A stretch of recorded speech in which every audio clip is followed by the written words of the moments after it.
चलिए देखते हैं क्लास 10 प्रश्नावली 2 का सी। प्रश्नावली 2 के सी में तीसरा क्वेश्चन है, यदि बहुपद x³ - 3x² + x + 1 के शून्य a - b a और a + b हो तो a और b का मान ज्ञात कीजिए। अब इसका मान ज्ञात करने के लिए देखिए शून्य दिया हुआ है। शून्य क्या है? Alpha a - b, beta a और गामा दिया है a + b, ये दिया हुआ है। फिर कह रहा है ये शून्य बहुपद है और इनके शून्य ये है। आपको a और b का मान ज्ञात करना है तो सबसे पहले क्या करेंगे, अल्फा + बीटा + गामा -b/a, यानी कि शून्यकों का योग निकालेंगे। तो शून्यकों का योग हो जाएगा, देखिए मान जो दिया है उसको रख लेंगे, a - b + a + b यहाँ b देखिए ये a b पहले से ऐसे ही है तो इसको हम कैपिटल लेटर में लिख देते हैं।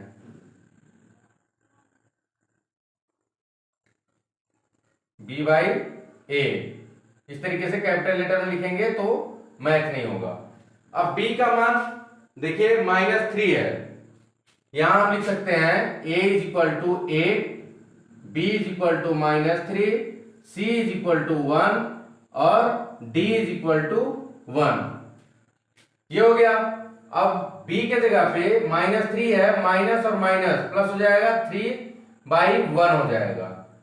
हो गया। अब ये देखिए b से b खत्म, क्यों खत्म? एक माइनस है एक प्लस है, यहां हो जाएगा 3a = 3, 3 से 3 खत्म, a = आ गया हमारा 1, यानी कि a का मान क्या आ गया? 1 आ गया। अब जब a = 1 आ गया, इसके बाद क्या करेंगे, ये योगफल निकाले तो हमको a मिल गया। अब हम गुणनफल निकाल लेते हैं, तो गुणनफल निकालेंगे, अल्फा × बीटा × गामा -d/a होता है, तो ये भी हम क्या करेंगे, d कैपिटल में लिख लेंगे, d/a हो जाएगा। अब d/a हो जाएगा तो देखिए अल्फा बीटा गामा का जो मान है उसको हम रख लेंगे, a - b × a + b -d का मान 1 है और a का मान भी 1 है, तो हो जाएगा -1। अब इसके बाद क्या करेंगे, इसका गुणा कर लेंगे, तो a को ऐसे रहने देते हैं, इसका गुणा करेंगे तो ये हो जाएगा a² - b² -1। अब देखिए ध्यान दीजिए, a का मान हम निकाल चुके हैं पहले ही, तो a का मान जब निकाल चुके हैं तो ये यहां पे हम क्या रखेंगे, a, ये a का स्क्वायर b² -1। यहां देख लेते हैं, ये हो जाएगा, एक का गुणा इसमें करेंगे इसमें करेंगे तो 1 - b² -1 हो जाएगा। पक्षांतर करेंगे तो ये हो जाएगा -b = -1 -1 -b² -2, ये खत्म हो गया। b बराबर हो जाएगा हमारा, स्क्वायर हटाएंगे तो इधर हो जाएगा स्क्वायर रूट, ये आ जाएगा हमारा b का आंसर। तो इस तरीके से हम इसको a और b का मान निकाल लेंगे। फिर आगे बढ़ते हैं चौथे क्वेश्चन पे। चलिए देखते हैं, चौथा क्वेश्चन दिया है, यदि बहुपद x³ - 9x² + 20x + 12 है तो इसके शून्य ज्ञात कीजिए। अब देखिए ध्यान दीजिए, अगर द्विघात बहुपद होता है तो हम क्या करते हैं, इसका गुणनखंड कर लेते हैं। अब ये त्रिघात बहुपद है तो त्रिघात बहुपद का भी गुणनखंड करेंगे, लेकिन इसका गुणनखंड हम आपको एक आसान तरीका बताते हैं किस तरीके से किया जाएगा। सबसे पहले हम x का कोई एक मान रख लेते हैं। अगर ये मान रखने पर, मान लीजिए हम -1 रख रहे हैं, अगर ये मान बहुपद में रखने पर बहुपद का मान 0 आ जाता है तो एक शून्य हमारा मिल जाएगा, और एक शून्य जब मिल जाएगा तो उससे हम क्या करेंगे, बहुपद में भाग दे देंगे। भाग देने के बाद जो आएगा वो हमारा द्विघात बहुपद हो जाएगा, उसको हम उसका गुणनखंड कर लेंगे तो हमको दूसरा और तीसरा शून्य भी मिल जाएगा।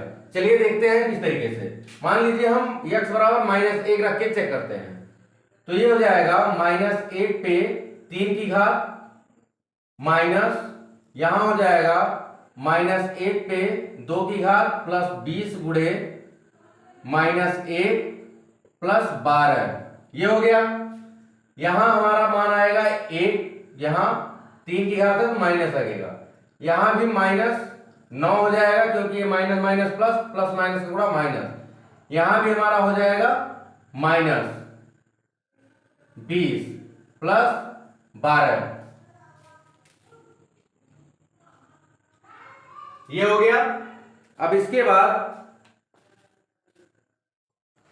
इसके आगे करने से पहले देख लीजिए, एक ये यहां पे प्लस है तो यहां प्लस होगा तो यहां भी प्लस हो जाएगा और यहां भी प्लस हो जाएगा।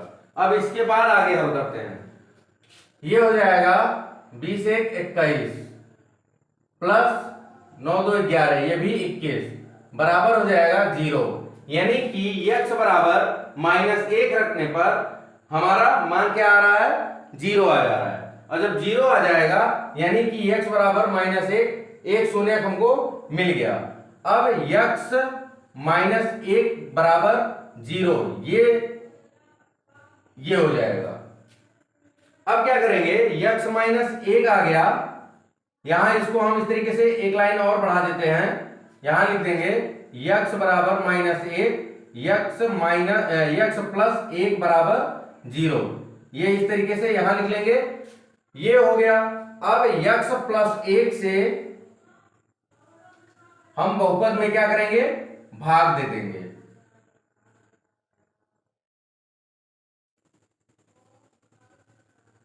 भाग देंगे तो ये हो जाएगा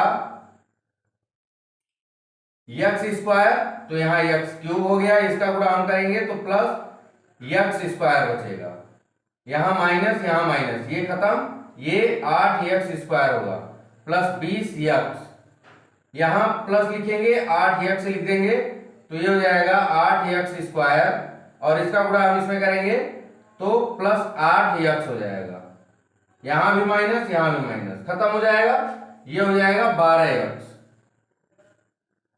इस तरीके का भाग देने का नियम आपने पहले पढ़ चुके होंगे, 9th में 8th में ये भाग देने का नियम आपको पढ़ाया जा चुका होगा। अब इसके बाद प्लस 12 हो जाएगा, 12x प्लस 12, ये यहां पे क्या हो जाएगा, खत्म हो जाएगा, आंसर आ जाएगा हमारा, शेषफल कितना आ जाएगा, 0। भागफल जो आएगा वो हमारा द्विघात बहुपद हो जाएगा, तो ये हो जाएगा x square plus 8x plus 12। अब क्या करना है, इसका गुणनखंड करना है, तो प्रथम पद का गुणा अंतिम पद में 12x स्क्वायर को ऐसे दो भागों में बांटिए कि जोड़ने चाहे घटाने पे 8x आ जाए और गुणा करने पर 12 आ जाए, 6 दूना 12, 6 दूनी 8, x square plus 6x plus 2x plus 12, यहां x हो जाएगा x प्लस 6 और 2 हो जाएगा x प्लस 6, ये x प्लस 2 एक कोष्ठक में, दूसरे कोष्ठक में x प्लस 6 हो जाएगा। अब एक एक को अलग अलग ले लेते हैं, x प्लस 2 बराबर 0, x इज इक्वल टू -2, ये हो गया, और फिर x plus 6 is equal to 0, x is equal to -6, ये आ गया। अब हमारा शून्य क्या होगा, शून्य पूछ रहा है, तो शून्य बराबर एक तो हमारा शून्य हो गया -1, दूसरा हो गया -2 और तीसरा हो गया -6, ये हमारा शून्य निकल गया। तो इस तरीके से अगर त्रिघात बहुपद है तो हमको x का कोई एक मान लेना है, ऐसा मान मानना है कि बहुपद में रखने पर उसका मान 0 आ जाना चाहिए। 0 आ जाएगा जब, तो इसको पक्षांतर करेंगे, ये x प्लस 1 मिलेगा, हमने -1 रखा तो पक्षांतर करके x प्लस 1 मिल गया, x प्लस 1 से बहुपद में भाग दे देंगे, द्विघात बहुपद हमको प्राप्त होगा, इसका गुणनखंड करेंगे। पहले हमने एक शून्य निकाल लिया है, दूसरा और तीसरा, ये त्रिघात बहुपद में अधिकतम 3 शून्य हो सकते हैं। चलिए आगे बढ़ते हैं 5वें क्वेश्चन पे। चलिए देखते हैं 5वां क्वेश्चन। यदि बहुपद x cube minus a x square plus x plus 3 का एक शून्य ए है तो ए का मान ज्ञात करना है। यानी कि एक शून्य एक्स बराबर ए दिया हुआ है। अब एक्स का मान हम बहुपद में रखेंगे तो हमको ए का मान मिल जाएगा plus x plus 3 is equal to 0 लिख लेंगे। अब एक्स की जगह पे हम क्या लिखेंगे, ए क्यूब प्लस ए गुणे a square plus a plus 3 is equal to 0। यहां ए क्यूब हो जाएगा माइनस ये भी हो जाएगा, a cube plus a plus 3 is equal to 0। ये देखिए बराबर है, दोनों चिन्ह विपरीत है, कट जाएंगे, इसको हम पक्षांतर कर लेंगे तो ये बराबर हो जाएगा -3। ये हो गया हमारा आंसर, ए का मान हम निकाल लिए।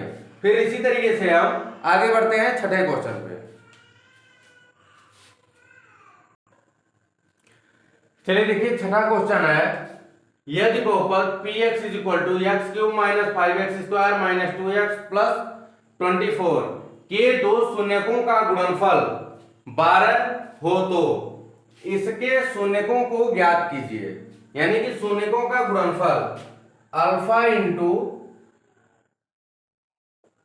Into beta is equal to 12 दिया है, तो हमको क्या करना है, शून्यकों को ज्ञात करना है। तो सबसे पहले हम क्या करेंगे, alpha into beta into gamma is equal to होता है minus d by A.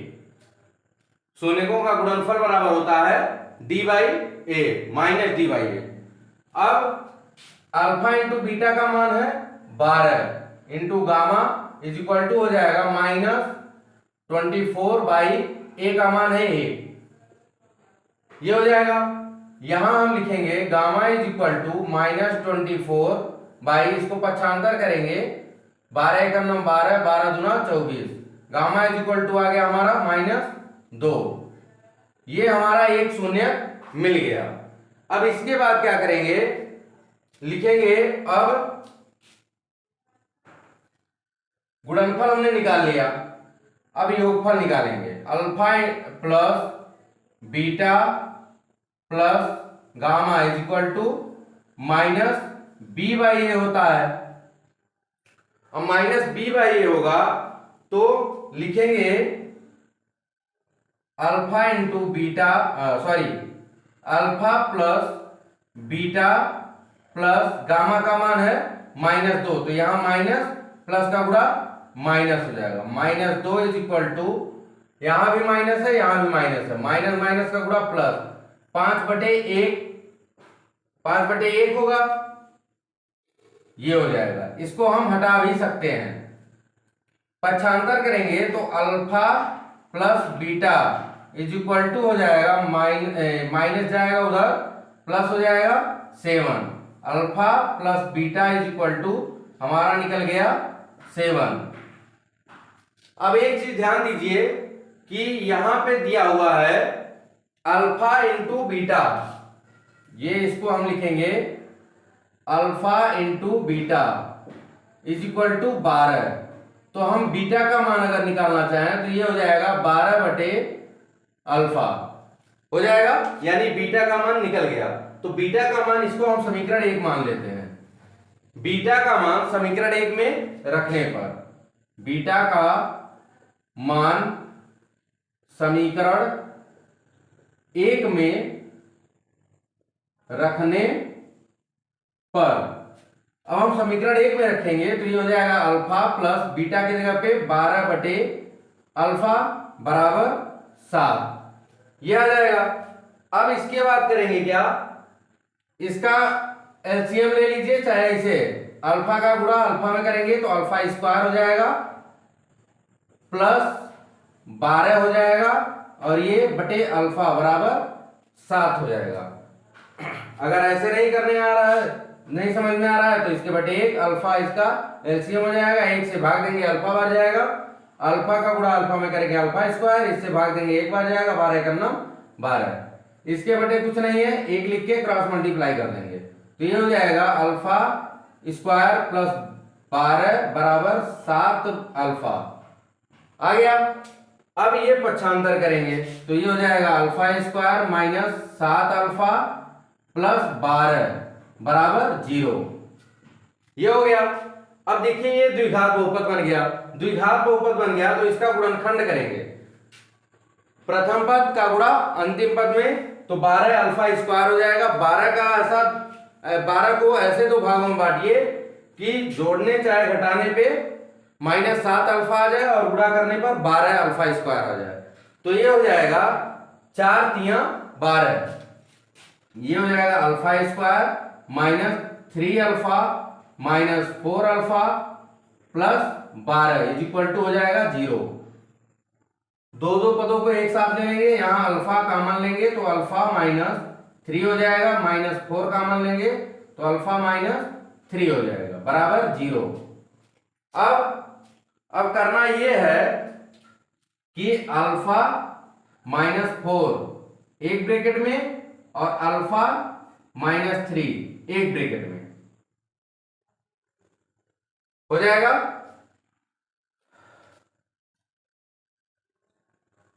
Alpha minus 4 is equal to 0, alpha is equal to 4 और alpha minus 3 is equal to 0, alpha is equal to 3, ये दोनों अलग अलग रखने पर, अब रखने के बाद देखिए अल्फा का मान तो निकल गया, तो अल्फा का मान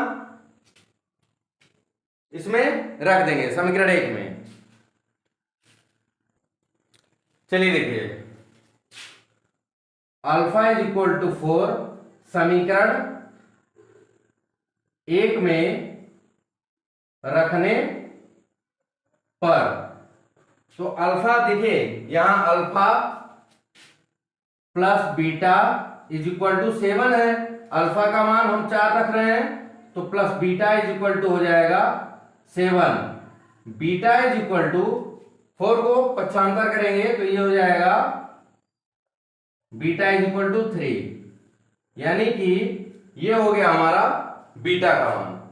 तो देखिए अल्फा का मान हमारा निकल गया 4 या 3 हो सकता है, बीटा का मान हमारा 3 आएगा और गामा का मान -2, तो शून्य क्या हो जाएंगे, alpha is equal to 4, beta is equal to 3 और गामा इज इक्वल टू -2।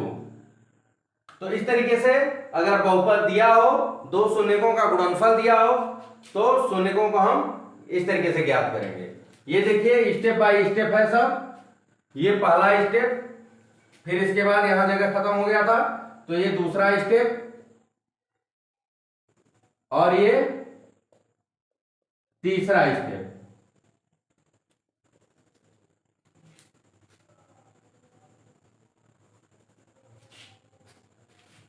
इसी के साथ प्रश्नावली 2 का सी समाप्त होता है। अगर वीडियो अच्छी लगी हो तो लाइक कीजिए, सब्सक्राइब कीजिए और सबसे जरूरी चीज अपने दोस्तों को शेयर कीजिए और उनसे भी सब्सक्राइब करने के लिए बोलिए, ताकि आगे भी इस तरीके से वीडियो आपको मिलती रहे।